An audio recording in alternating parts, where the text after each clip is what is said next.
Damos início a mais um culto, mais uma noite de estudos bíblicos.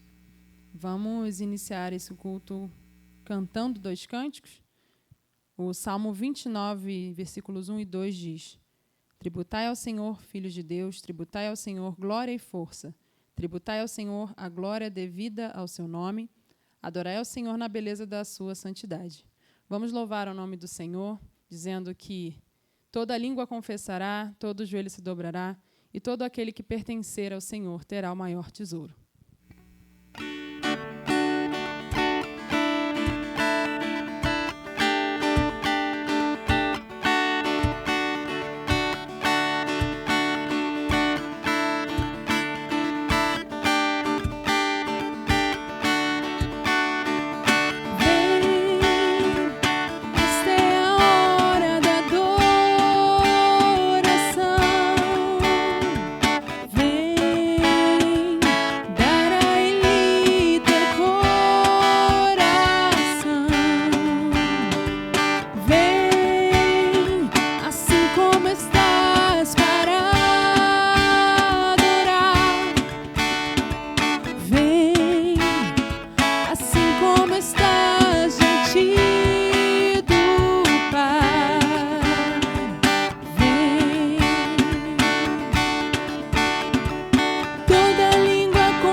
Seja engrandecido, Ele é o Deus da nossa salvação.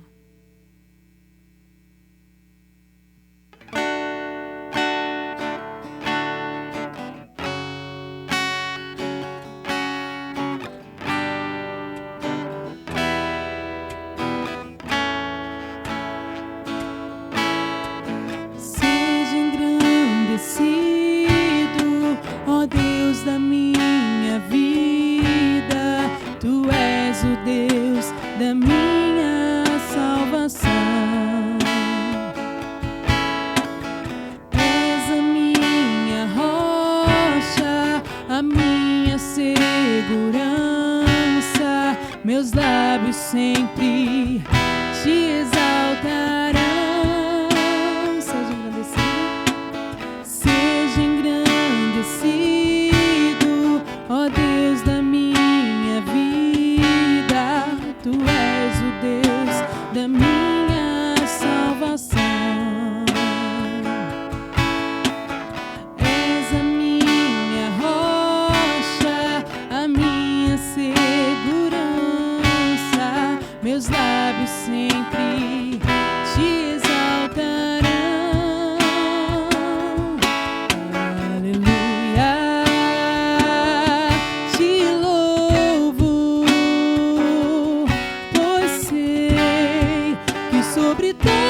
és Senhor.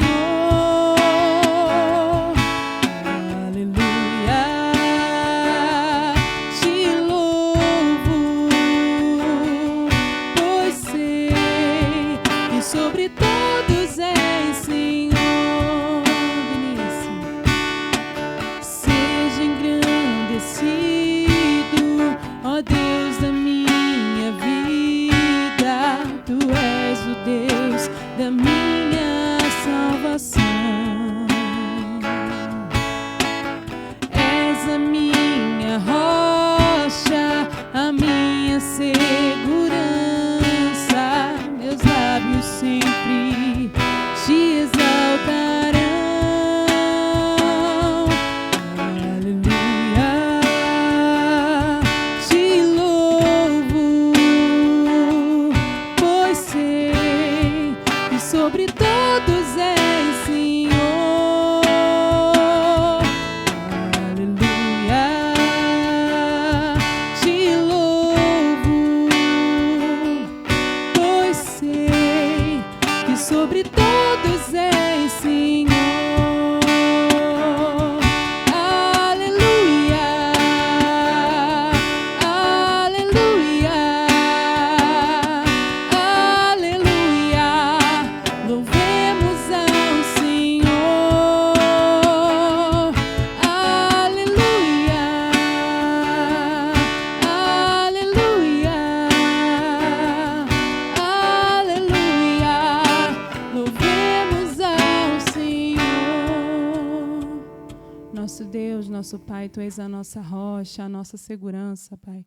Nos ajude, Pai, a sempre lembrarmos, Senhor, para que nós fomos criados, Senhor, para Te louvar, para Te exaltar, para engrandecer o Seu nome, Senhor. O Senhor é o Deus das nações, é o Rei, está acima de todos, Senhor. Nos ajuda, Senhor, a sempre caminhar de acordo com a Tua vontade, Pai. Abençoa, Senhor, a exposição da Tua palavra, que será feita aqui neste momento pelo Teu servo, Senhor, que ele possa, Senhor, falar uma palavra, Senhor, que nós saibamos, Senhor, que venha de Ti, Pai, que tudo, Senhor, que nós ouçamos agora, Senhor, que nós possamos aplicar em nossas vidas e fazer de acordo com a Tua vontade. Em nome de Jesus, amém.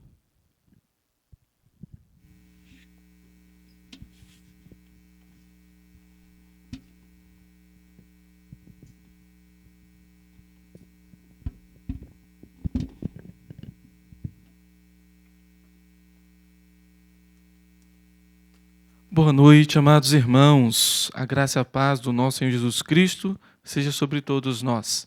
Estamos aqui para mais uma exposição dos estudos que estamos fazendo da Confissão de Fé de Westminster. Hoje o capítulo é sobre a certeza da graça e da salvação.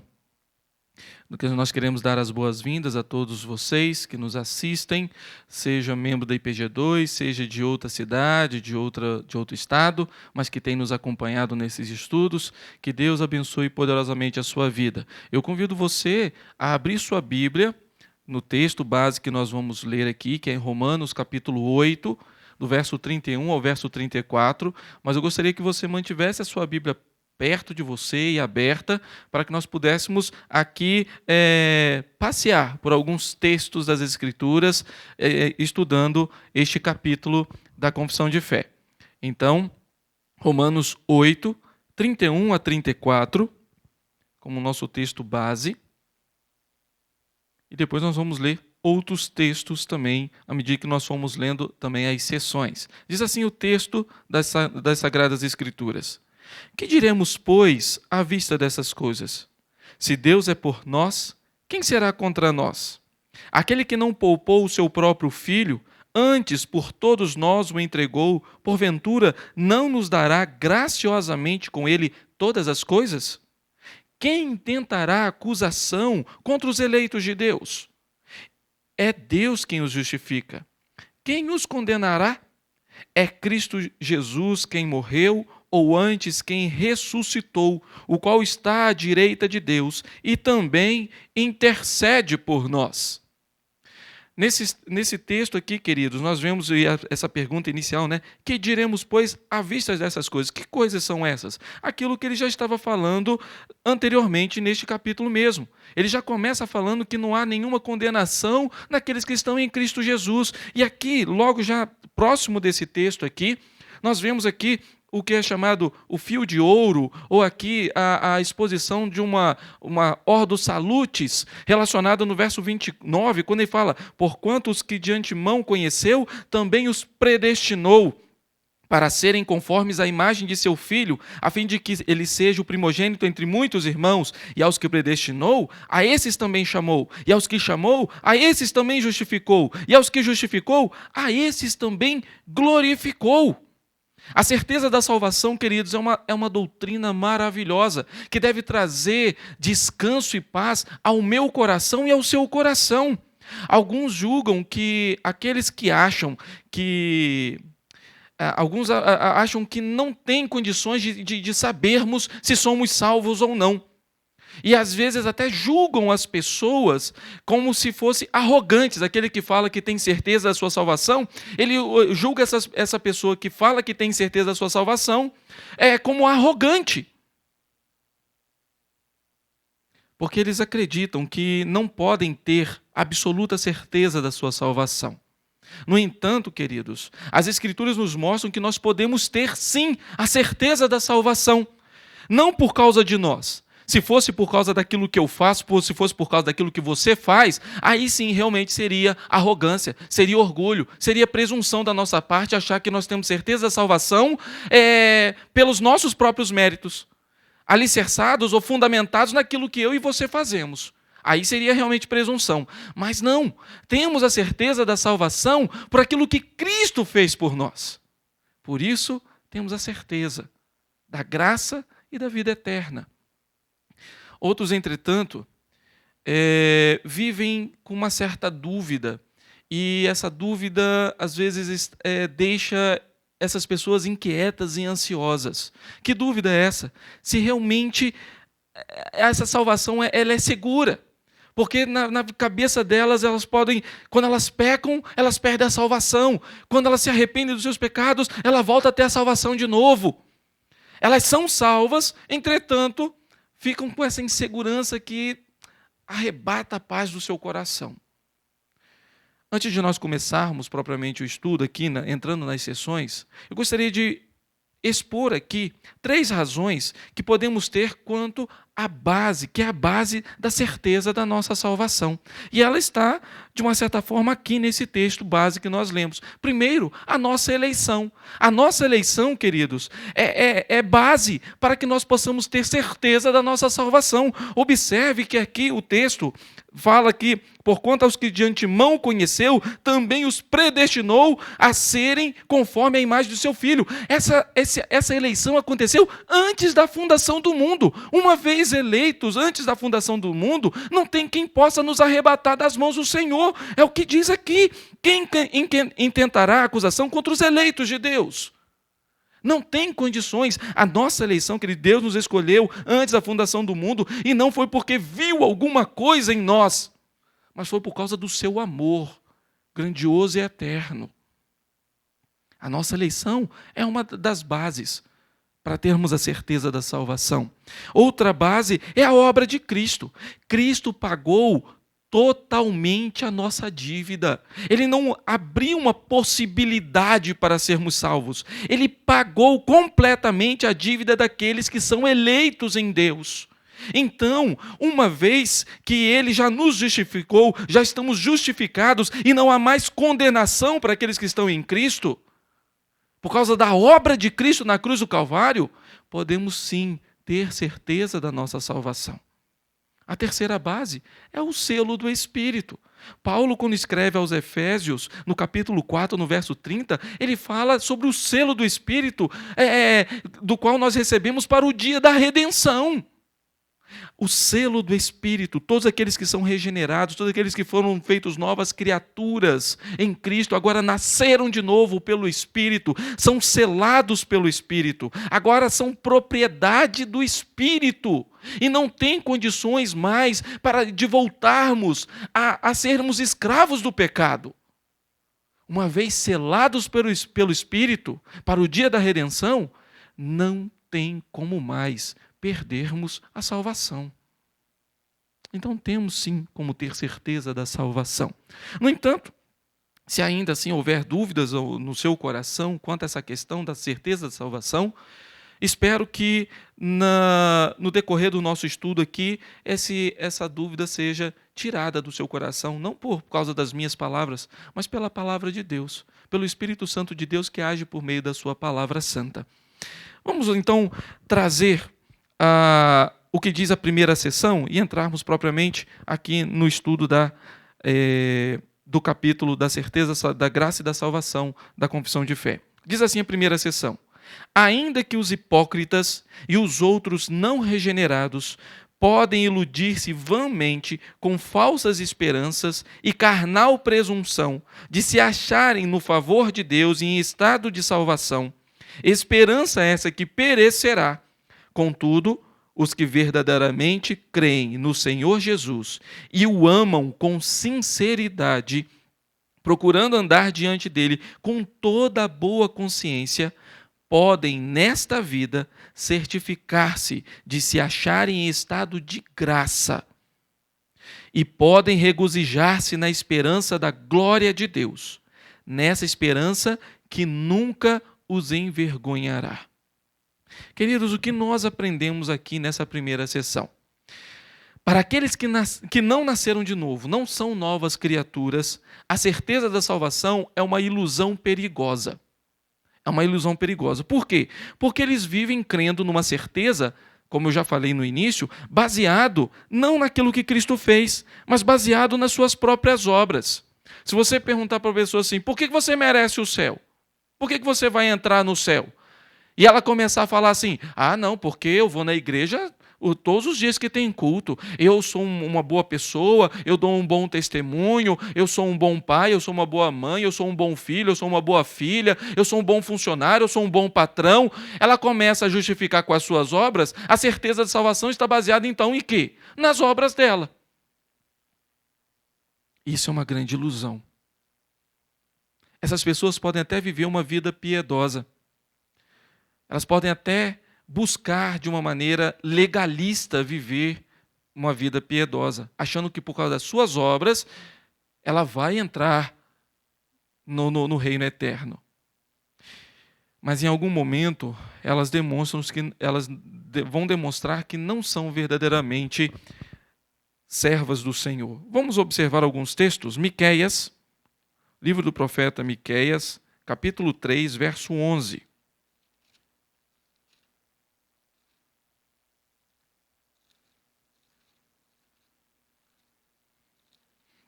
Diz assim a palavra do Senhor: os seus cabeças dão as sentenças por suborno, os seus sacerdotes ensinam por interesse, e os seus profetas adivinham por dinheiro, e ainda se encostam ao Senhor, dizendo: não está o Senhor no meio de nós, nenhum mal nos sobrevirá. Observe que está falando aqui até para os líderes, pessoas que estavam liderando, profetas, sacerdotes, os cabeças. Essas pessoas se encostando na questão de que o Senhor é nossa proteção, falando que nenhum mal nos sobrevirá. No entanto, as suas atitudes não eram sinceras para com o Senhor. Outro texto, João, Evangelho do Senhor Jesus, segundo João escreveu, capítulo 8, verso 41. Diz assim: vós fazeis as obras de vosso pai. Disseram-lhe eles: nós não somos bastardos, temos um pai que é Deus. Os fariseus achavam que eram filhos de Deus. Os fariseus afirmavam categoricamente: nós somos filhos de Deus. No entanto, o Senhor Jesus fala com eles, depois lá no capítulo 10, quando ele fala sobre ele ser o bom pastor e quanto à questão das ovelhas que o conhecem, ele fala: vocês não são das minhas ovelhas, porque as minhas ovelhas ouvem a minha voz e me seguem. Vocês não são meus filhos. Até no verso 44, o Senhor Jesus é até enfático com essas pessoas, ele fala assim: vós sois filhos do diabo. É o diabo que é vosso pai. Então, queridos, para aqueles que não são salvos e acham que são, há um grande perigo, há uma presunção. Por quê? Porque eles se baseiam a sua salvação diante daquilo que eles fazem e não diante daquilo que Cristo fez por nós. O Dr. Sproul fala sobre 4 tipos de pessoas no que diz respeito à certeza da salvação.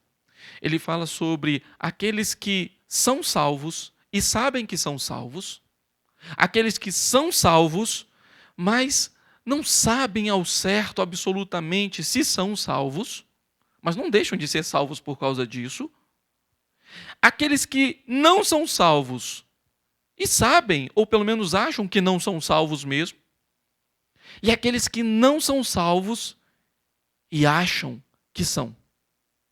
Este último grupo é um grande perigo para eles mesmos. E às vezes é o que traz, às vezes, muitas dúvidas ao coração daqueles que são salvos, mas que não têm muita certeza, porque se baseiam naquela questão de que fulano era membro da igreja, foi membro por tantos anos e depois saiu da igreja. Querido, nós vemos isso nas Escrituras. O próprio apóstolo João, ele fala que se ele saiu do meio de nós, é porque não era dos nossos, ainda que ele tenha ficado aqui 30, 40 anos dentro da igreja. É porque nunca foi salvo. Não é porque ele foi salvo e perdeu a sua salvação. É porque ele nunca foi, ainda que vivesse uma vida piedosa, aparentemente piedosa. Mas o seu coração nunca foi transformado pelo Evangelho. O verdadeiro crente, não. Esse sim, anda com boa consciência. Ele não porque ele acha que é perfeito. Não porque ele acha que tem mérito em si mesmo, mas porque ele sabe que são os méritos de Cristo que lhe garante a certeza da salvação. Quando ele peca, ele sabe que em Deus há perdão, que Cristo já o justificou, e ele se arrepende dos seus pecados e volta à comunhão com Deus, e volta a se humilhar na presença de Deus. Ele tem certeza que é pela graça e somente pela graça de Deus que eles podem descansar com essa certeza maravilhosa. Vamos para o texto de 2 Timóteo 1, verso 12. Segunda carta de Paulo a Timóteo,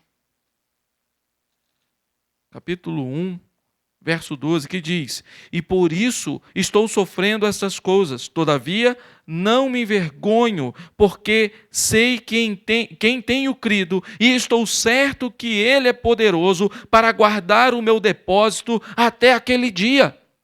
Será que Paulo estava sendo aqui presunçoso? Será que Paulo estava sendo orgulhoso? Ele está aqui falando que tem plena certeza da sua salvação, queridos. Ele tem plena certeza que Deus está guardando o seu depósito para aquele dia glorioso. E ele vai repetir isso depois no final da carta, quando ele sabe que já está sendo entregue ali para poder morrer, para ser decapitado, segundo a tradição judaica, e ele fala: combati o bom combate, completei a carreira, guardei a fé, e ele fala que tem uma coroa da vida esperando ele, e não somente para ele, mas para todos aqueles que amam a vinda do Senhor Jesus. Ele tem certeza da sua salvação, queridos. Outro texto, queridos, que nos mostram essa certeza, que nós podemos ter essa certeza, está na primeira carta de João, capítulo 5, verso 13. Observe como que João escreve aqui a essa igreja. Ele coloca assim: estas coisas vos escrevi, a fim de saberdes que tem a vida eterna, a vós outros que credes em o nome do Filho de Deus. Ele não está falando aqui a vocês que podem ser que tenham a vida eterna. Ele está afirmando: a fim de saberdes que tendes a vida eterna. Nós temos a vida eterna por causa de Jesus, porque cremos no Filho de Deus como nosso Senhor e Salvador. Essa certeza, queridos, essa certeza não é algo absurdo, não é presunção da nossa parte, é graça, é simplesmente graça. Nós sabemos que Deus nunca nos abandonará e que a sua esperança, a minha esperança, nunca será frustrada. Vamos lá em Romanos capítulo 5, versos 2 e verso 5, verso 2 e verso 5. Romanos capítulo 5, versos 2 e 5, diz assim: por intermédio de quem obtivemos igualmente acesso pela fé. Ele está falando sobre a justificação mediante a fé no nosso Senhor Jesus Cristo, e ele fala: a esta graça na qual estamos firmes e gloriamo-nos na esperança da glória de Deus. E o verso 5, ora, a esperança não confunde, porque o amor de Deus é derramado em nosso coração pelo Espírito Santo que nos foi outorgado. Temos sim como ter certeza da nossa salvação. Ainda que haja dúvidas, ainda que venha dúvidas, e nós vamos estudar isso daqui a pouquinho, em outra sessão, vai haver dúvidas em alguns momentos? Pode acontecer. Mas as Escrituras nos mostram que o verdadeiro crente tem a sua segurança na graça de Deus, e por isso tem a certeza da sua salvação. Segunda seção diz assim: essa certeza não é uma mera persuasão conjectural e provável, fundada numa falsa esperança, mas uma segurança infalível da fé, fundada na divina verdade das promessas de salvação, na evidência interna daquelas graças a que são feitas essas promessas, no testemunho do Espírito de adoção, que testifica com os nossos espíritos sermos nós filhos de Deus.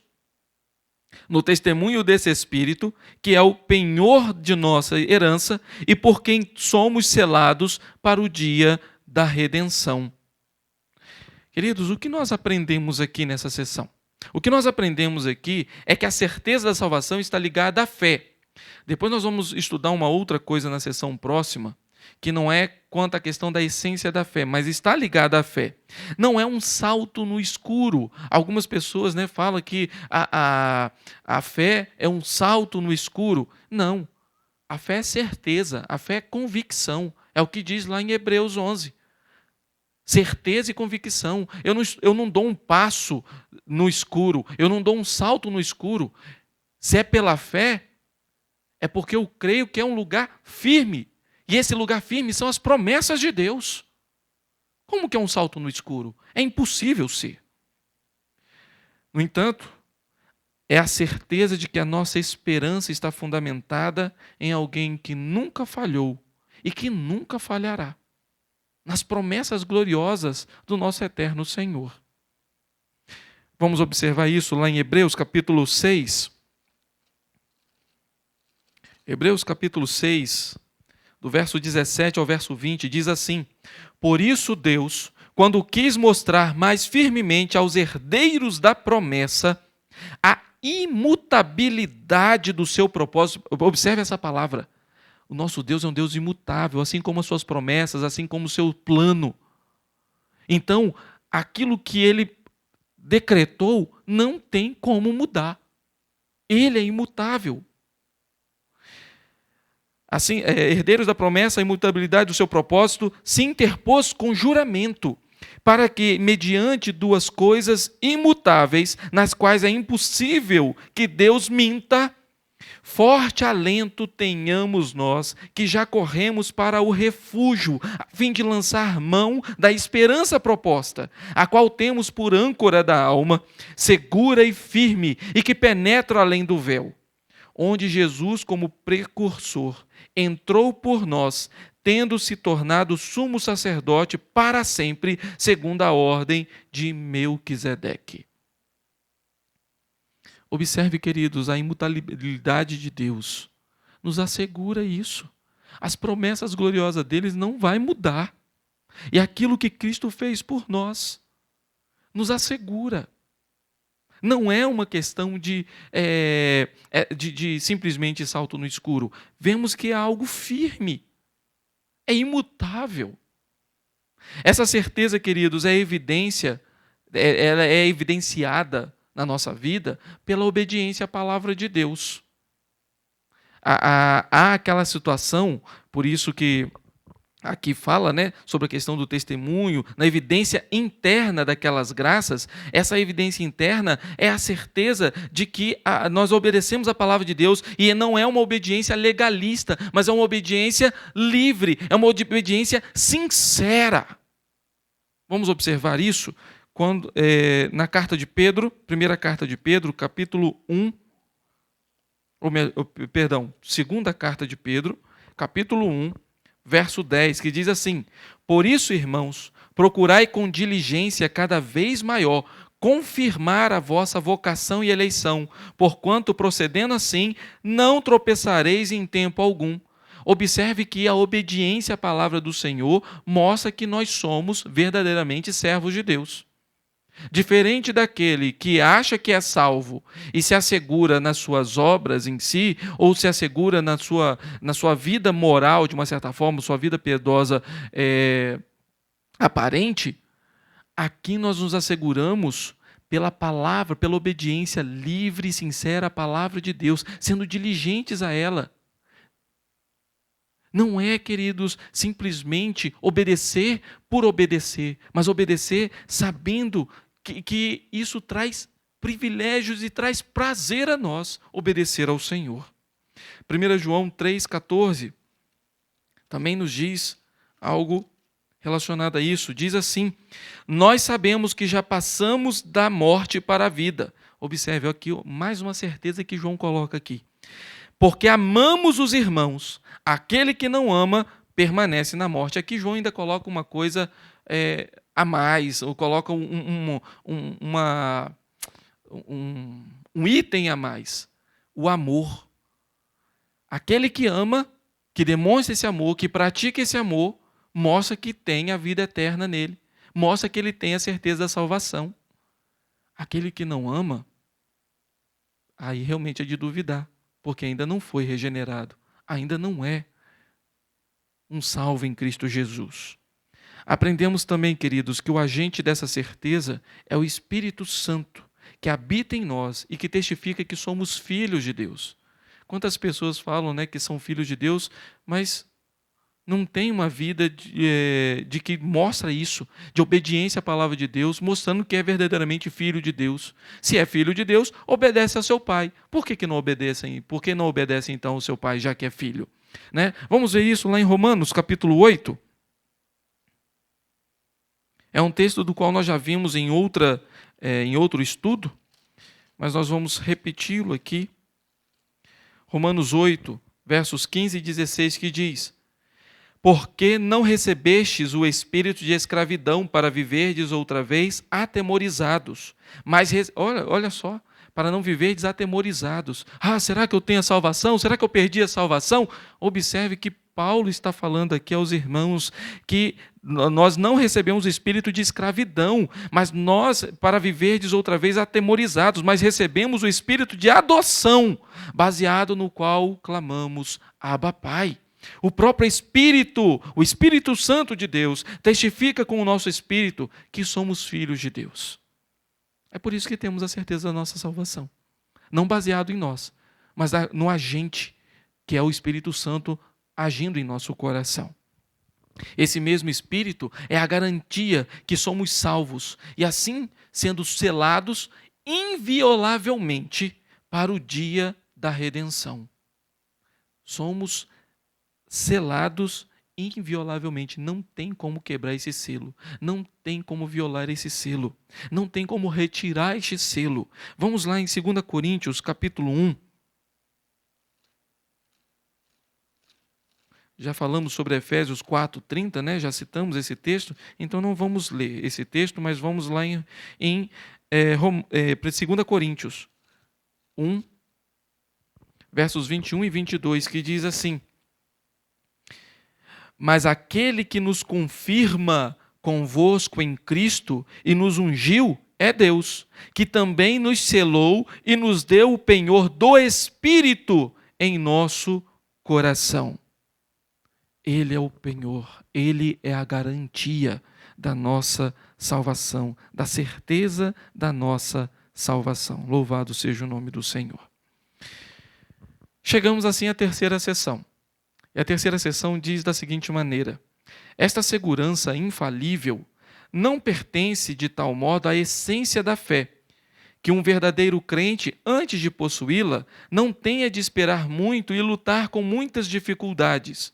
Contudo, sendo pelo Espírito habilitado a conhecer as coisas que lhe são livremente dadas por Deus, ele pode alcançá-las sem revelação extraordinária, no devido uso dos meios ordinários.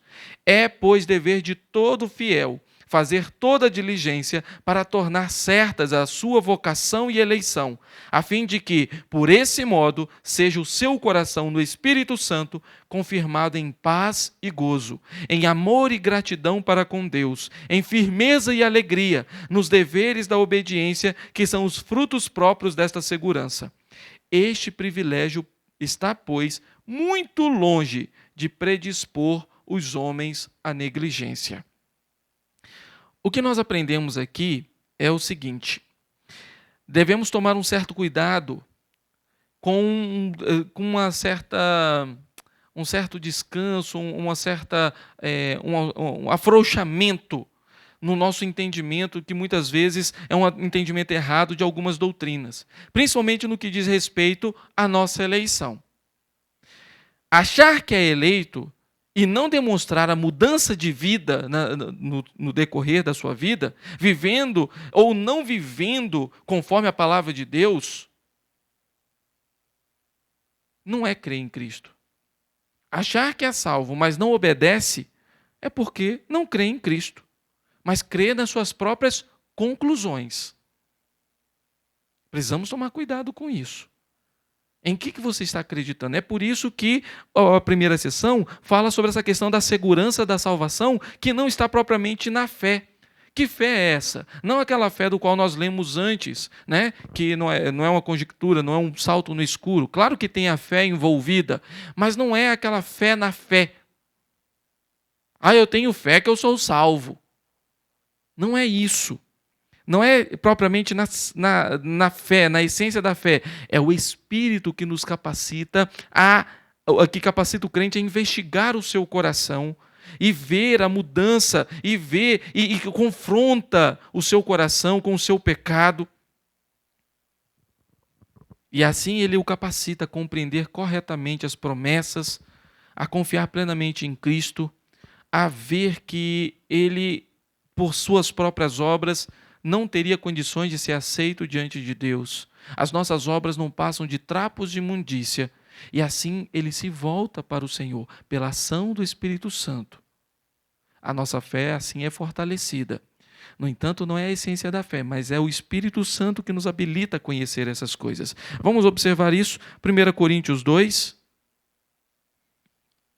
1 Coríntios 2, verso 12, que diz assim: ora, nós não temos recebido o Espírito do mundo, e sim o Espírito que vem de Deus, para que conheçamos o que por Deus nos foi dado gratuitamente. Observe isso, queridos. E também o que diz lá em 1 João, capítulo 4, verso 13. Nisto conhecemos que permanecemos nele, e ele em nós, em que nos deu o seu Espírito. É esse Espírito que testifica no nosso coração. É ele que age, trazendo essa certeza ao nosso coração, da graça de Deus. Aprendemos também, queridos, que é dever de todo crente a busca pela santificação, obedecendo a palavra de Deus. E devemos obedecê-la diligentemente. É o que diz o texto ali, dever de todo fiel fazer toda diligência. Para quê? Para confirmar a nossa vocação e a nossa eleição. Mas se nós já somos eleitos, para que nós precisamos confirmar isso? É aquela questão do entendimento errado que nós falamos anteriormente. A pessoa fala assim, não, eu sei que eu sou um eleito de Deus, eu vou para o céu, eu não preciso ir no culto, eu não preciso ler a Bíblia, eu não preciso ter uma vida de oração, eu não preciso praticar uma vida piedosa, porque eu creio que eu sou eleito desde da fundação do mundo. Ele está entendendo completamente errado. Aquele que é eleito, ele mostra evidências da sua eleição. Aquele que é eleito, que é verdadeiramente transformado pelo Evangelho, pela ação do Espírito Santo no seu coração, ele dá provas, ele dá evidências, ele mostra evidências sinceras da sua eleição e da sua vocação. Observemos isso no texto de Romanos, capítulo 4, verso 17. Isso, queridos, é tanto um dever quanto um privilégio. Observe que é isso que os nossos irmãos que compilaram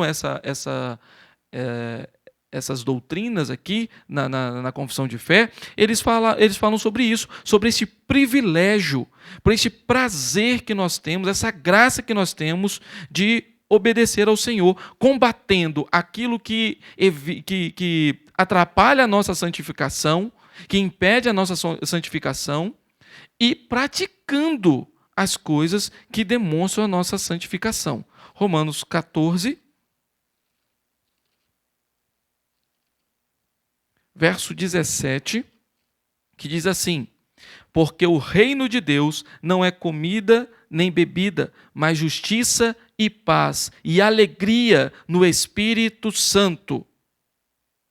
Mas é justiça e paz e alegria no Espírito Santo. Observe que é com prazer, é com alegria que nós servimos ao Senhor. E observe que no capítulo 15, no verso 13, diz assim: e o Deus da esperança vos encha de todo gozo e paz no vosso crer, para que sejais ricos de esperança no poder do Espírito Santo.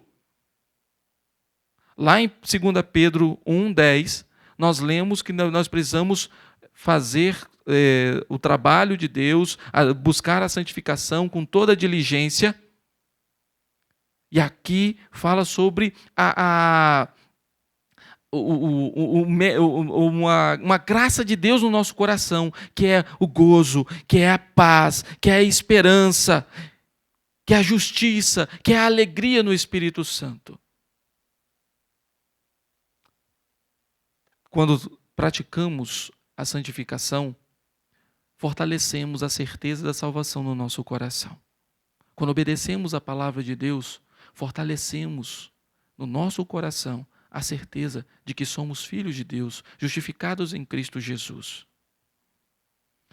Então, não podemos descansar, achando que não temos nada mais para fazer. Pelo contrário, aquele que é de Deus esforça-se para andar segundo a vontade de Deus. Observemos isso lá em 1 João 1, 6 e 7.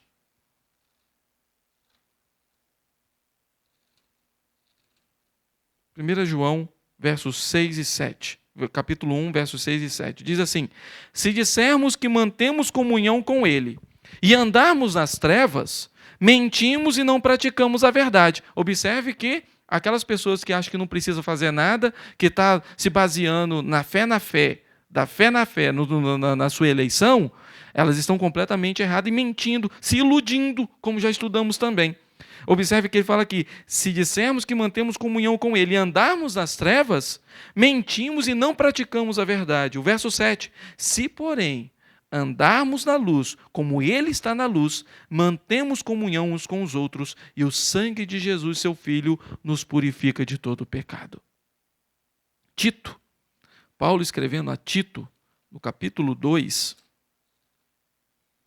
os versos 11 e 12, diz assim: porquanto a graça de Deus se manifestou salvadora a todos os homens, educando-nos para que, renegadas a impiedade e as paixões mundanas, ou seja, aquilo que pode nos afastar de andar segundo a vontade de Deus, vivamos no presente século sensata, justa e piedosamente. Essa é a vida que agrada ao Senhor. Verso 14: o qual a si mesmo se deu por nós, a fim de remir-nos de toda iniquidade e purificar para si mesmo um povo exclusivamente seu. Observe agora essa expressão: zeloso de boas obras. Não é para ficarmos parados. Aquele que é que tem certeza da sua salvação, ele dá evidências da sua salvação, da sua vocação, da sua eleição. Chegamos assim à quarta sessão. E diz assim a quarta sessão: por diversos modos podem os crentes ter a sua segurança de salvação abalada, diminuída e interrompida, negligenciando a conservação dela, caindo em algum pecado especial que fira a consciência e entristeça o Espírito Santo, cedendo a fortes e repentinas tentações, retirando Deus a luz do seu rosto e permitindo que andem em trevas e não tenham luz mesmo os que temem. Contudo, eles nunca ficam inteiramente privados daquela semente de Deus e da vida da fé, daquele amor a Cristo e aos irmãos, daquela sinceridade de coração e consciência do dever. Dessas bênçãos, a certeza da salvação poderá, no tempo próprio, ser restaurada pela operação do Espírito, e por meio delas, eles são, no entanto, suportados para não caírem no desespero absoluto. Essa primeira parte dessa quarta sessão, ela nos lembra algumas coisas que nós já estudamos antes, sobre a questão da santificação, sobre a questão da fé salvadora. Você talvez deve lembrar que quando estudamos sobre a fé salvadora, há uma sessão que fala que ela pode ser fraca e às vezes pode ser forte. A certeza da salvação também ela pode ter esses abalos, pode ter essa oscilação. Também, recentemente, vimos sobre a questão da perseverança dos santos, que tem tudo a ver com essa situação aqui. Ela pode ser abalada, ela pode ser diminuída, mas ela não é retirada. Ela não pode ser retirada em momento algum. Não é possível, queridos, que o crente se afaste de Deus, ainda que ele possa se afastar temporariamente. É impossível que o crente se afaste total e definitivamente de Deus. Ele pode até se afastar por um período quanto à questão por causa do pecado. Um grande exemplo disso, queridos, é o rei Davi. O rei Davi, queridos, passou um bom tempo com a sua mente cauterizada pelo pecado. Ele pecou, adulterou com Batseba, aquele pecado ali, ele não se arrependeu dele, e foi passando o tempo, e foi passando. Aquela criança, ele maquinou a morte de Urias, porque Urias não quis se deitar com a sua mulher, e por causa disso a criança já estava sendo gerada, e aquela situação toda, ele maquina o assassinato de Urias, mas o seu coração continuava ainda cauterizado. A criança nasceu e o coração de Davi ainda continuava ali pecaminoso, até que Natã veio e o confrontou. Quanto tempo passou, queridos? Até que ele percebesse o seu pecado? Estava afastado de Deus e não estava percebendo. Depois, um tempo depois, aconteceu a mesma coisa. Ele quis levantar um censo. Não era para levantar aquele censo. Ele continuou. Aquele censo deve ter levado dias para ser levantado, porque eram muitas pessoas no exército para ser contadas. E o seu coração... Mas depois que o censo foi levantado, é que pesou-lhe no coração. Então, meus amados irmãos, ainda que nós possamos nos afastar temporariamente, nós somos confrontados, porque a semente da vida que Deus colocou no nosso coração está lá e ela nunca foi retirada. Essa certeza de salvação, ela é abalada por causa do pecado. Ele traz dúvida, ele traz vergonha para a gente. E às vezes, se nós não tomarmos conta, ele vai nos afastando cada vez mais de Deus. É por isso que Dwight Lyman Moody, ele fala que ou este livro te afasta do pecado, ou o pecado te afastará deste livro. Ele está falando das Escrituras Sagradas. Nesse período em que o crente se afasta da comunhão com Deus, porque ele cedeu às tentações que ele estava sofrendo, Deus retira temporariamente a luz do seu rosto de sobre ele. E isso causa sofrimento ao verdadeiro crente. Ainda que no início não aconteça isso, porque estamos cauterizados ali, a nossa mente está cauterizada, estamos sofrendo, mas não entendemos que é por causa do nosso pecado. Deus depois ilumina o nosso coração para entendermos isso. Vamos lá no Salmo 51. É um salmo que tem a ver justamente com essa primeira história que contamos do rei Davi. Assim como o Salmo 32, mas leiamos alguns versículos deste salmo, que diz assim, verso 8: Faze-me ouvir júbilo e alegria, para que exultem os ossos que esmagaste. Quando ele caiu em si e foi confrontado pelo seu pecado, e ele viu o seu pecado, ele entendeu que ele estava em sofrimento. Ainda que não entendesse isso. Verso de número 12. Restitui-me a alegria da tua salvação e sustenta-me com o espírito voluntário. Davi não está falando aqui, restitui-me, Senhor, a salvação. Eu estava perdido e agora o Senhor me achou de novo. Não, ele perdeu a alegria da salvação, mas ele sabe que a semente da salvação continuava no seu coração. Verso 14. Livra-me dos crimes de sangue, ó Deus, Deus da minha salvação, e a minha língua exaltará a tua justiça. Em nenhum momento Davi descrê da sua salvação, porque ele passou um tempo afastado de Deus por causa do seu pecado. Ele reconhece que perdeu a alegria da sua salvação. No Salmo 32 ele fala até que os seus ossos envelheceram. Ou seja, aqui mesmo ele fala que os ossos estavam esmagados.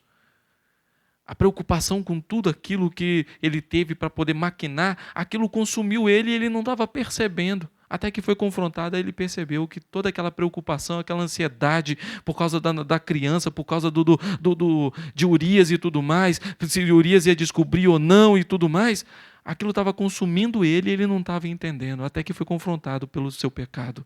E aí ele entendeu que ele estava adoecendo, fisicamente também. Ainda que abalada, a graça não é anulada. Deus usa de misericórdia para conosco, e por seu grande amor, por meio do sangue do seu Filho, derramado em nosso favor, por quem Cristo morreu, Ele nos busca novamente. Ah, queridos, que verdade maravilhosa. Aquele por quem Cristo morreu.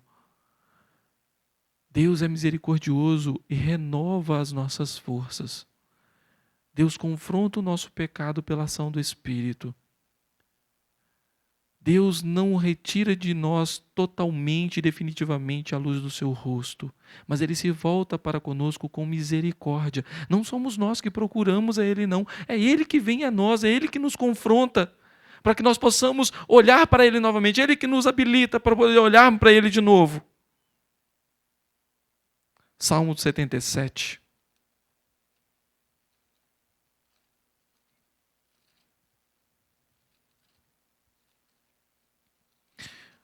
Versos 7 a 10, diz assim: Rejeita o Senhor para sempre? Acaso não torna a ser propício? Cessou perpetuamente a sua graça? Caducou a sua promessa para todas as gerações? Esqueceu-se Deus de ser benigno? Ou na sua ira terá ele reprimido as suas misericórdias? Então disse eu: Isto é a minha aflição. Mudou-se a destra do Altíssimo. Ele percebeu tantas perguntas o salmista faz e ele percebe que é a aflição dele que faz com que pensemos, concluímos de que Deus nos abandonou. Aquele que é de Cristo, salvo, seguro em Cristo, Deus não abandona e nunca abandonará, ainda que passemos por momentos difíceis por causa do nosso pecado. A semente da vida em Deus está no nosso coração e ela se renova pela ação do Espírito Santo. Essa semente restaurada pelo Espírito não permite que o verdadeiro crente perca a esperança da sua segurança infalível da salvação. Observemos o que diz lá, voltemos ao livro de Miqueias, profeta Miqueias, agora o capítulo 7.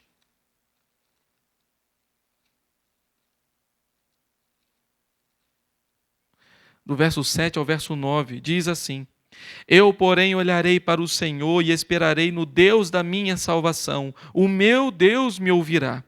Ó inimiga minha, não te alegres a meu respeito, ainda que eu tenha caído, levantar-me-ei. Se morar nas trevas, o Senhor será a minha luz. Que coisa maravilhosa, queridos. Sofrerei a ira do Senhor, porque pequei contra Ele. Ele entende que é justiça de Deus. Quando nós nos afastamos dEle por causa do nosso pecado, sofremos as consequências disso. Sofremos a disciplina de Deus. Mas observe, porque pequei contra Ele, até que julgue a minha causa e execute o meu direito. Ele me tirará para a luz, a misericórdia de Deus aqui, e eu verei a sua justiça. Que texto maravilhoso, queridos. Isso traz alento, isso traz alegria ao meu coração e espero que traga ao seu também. Ainda que a nossa certeza possa ser abalada por causa do nosso pecado, que traz às vezes vergonha ao nosso coração, e às vezes, se não tomarmos cuidado, nos afasta cada vez mais. Mas nós sabemos que o Senhor usa de misericórdia para conosco. E Ele nos traz de volta a comunhão com Ele. Ele nos disciplina, julga a nossa causa e usa de misericórdia para conosco. Concluindo, queridos, eu gostaria de fazer algumas perguntas para você, para a sua reflexão. Primeiro, você tem certeza da sua salvação? Reflita nisso. Segundo, se você tem certeza da sua salvação, ela está fundamentada em quê? Ela está fundamentada nas suas próprias obras ou nos méritos da cruz de Cristo? Ou naquilo que Cristo fez por você? Faça essa reflexão, em nome de Jesus. Não confunda, queridos, aqui fazendo uma aplicação para a nossa vida. Primeiro, não confunda a certeza da salvação com os seus sentimentos. Tem dia que nós acordamos muito alegres. Tem dia que nós acordamos e nos achamos um bagaço. Somos tomados de tribulações avassaladoras logo no início do dia. Mas não somos salvos de acordo com os nossos sentimentos.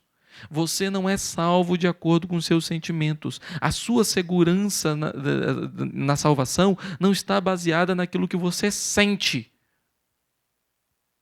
A nossa salvação está garantida nas promessas de Deus. Segunda coisa, o pecado pode tirar a alegria dessa salvação. Nós vimos isso lá no Salmo 51. Mas ele não pode retirar a certeza da salvação.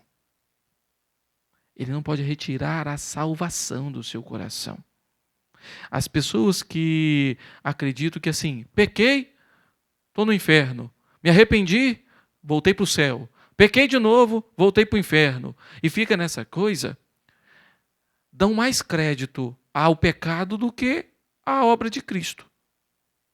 É pela graça, queridos. A sua salvação não está assegurada por causa do seu pecado, não. Ela está assegurada por causa da graça de Deus. Um hino muito cantado, né, e é bem conhecido, de vários corais. Praticamente é difícil um coral que não cante essa música, maravilhosa graça. Ele fala que ela graça quão maravilhosa é a graça de Jesus, alta e sem fim. É maravilhosa, é tão grandiosa, é suficiente para mim. É maior que a minha vida inútil. É maior que o meu pecado vil. A graça de Deus é maior que o seu pecado. Então a graça de Deus que assegura a certeza da sua salvação. Não é o pecado que determina se você está no céu ou no inferno. É claro que aquele que está em Cristo busca não pecar. Lá em 1 João 3, verso 6, ele vai dizer justamente isso. Todo aquele que permanece nele não vive pecando. Mas todo aquele que vive pecando nunca o viu nem o conheceu. É a graça. O pecado pode lançar dúvidas a respeito da nossa salvação, mas devemos recorrer às Escrituras, às promessas gloriosas de salvação que estão ali escritas, para que elas possam aquecer o nosso coração novamente a respeito da nossa salvação. Em terceiro lugar, encerrando aqui, mais uma vez, tocamos no assunto das boas obras, queridos. Eu quero enfatizar isso porque muitas vezes nós caímos nessa armadilha. Até mesmo crentes sinceros, verdadeiros, às vezes caem nessa armadilha que nós mesmos criamos. Confiar mais nos nossos próprios méritos do que nos méritos de Cristo. A sua certeza da salvação vem da graça de Deus, da graça de Cristo ter morrido em seu favor, e não do que você acha que merece. A nossa certeza pode ser assaltada de várias maneiras, mas Deus nos fortalece. E eu gostaria de encerrar lendo um texto que se encontra em 2 Coríntios, capítulo 4, versos 8 a 10, que diz assim: Em tudo somos atribulados, porém não angustiados, perplexos, porém não desanimados, perseguidos, porém não desamparados, abatidos, porém não destruídos, levando sempre no corpo o morrer de Jesus, para que também a sua vida se manifeste em nosso corpo. Que Deus abençoe a sua vida. Vamos orar? Pai bendito, em nome do Senhor Jesus, nós aqui estudamos essa doutrina maravilhosa, ó Pai, da graça, da certeza da graça e da salvação. E aqui, ó Deus, pedimos ao Senhor, ó Pai, que nos ajude, ó Deus, a compreender o que a Tua palavra nos ensina sobre isso, para que tenhamos certeza da nossa salvação baseado naquilo que Cristo fez por nós e não por aquilo que nós achamos que merecemos, porque não merecíamos nada relacionado à vida celestial. O que merecíamos era o inferno. Mas o Senhor, pela sua graça, nos transformou, nos alcançou, nos redimiu por Cristo Jesus. E agora nos achegamos aqui com gratidão no nosso coração por isso e pedindo ao Senhor que fortaleça cada dia mais essa certeza em nossos corações. Pai bendito, se há alguém, ó Deus, que está nos ouvindo nessa noite, que ainda não tem a certeza da sua salvação, que o Senhor confirme, ó Pai, no seu coração essa certeza, para que ele possa viver essa paz que excede a todo entendimento, que o Senhor nos dá através dessa segurança infalível. Em nome do Senhor Jesus que oramos. Amém. E que a graça bendita e maravilhosa do Senhor Jesus Cristo, o amor de Deus, o nosso eterno Pai, a comunhão do Espírito Santo, seja sobre todo o povo de Deus, espalhado por toda a face da terra, hoje e para todos sempre. Amém. Que Deus te abençoe, te dê um restante de semana abençoado em nome de Jesus.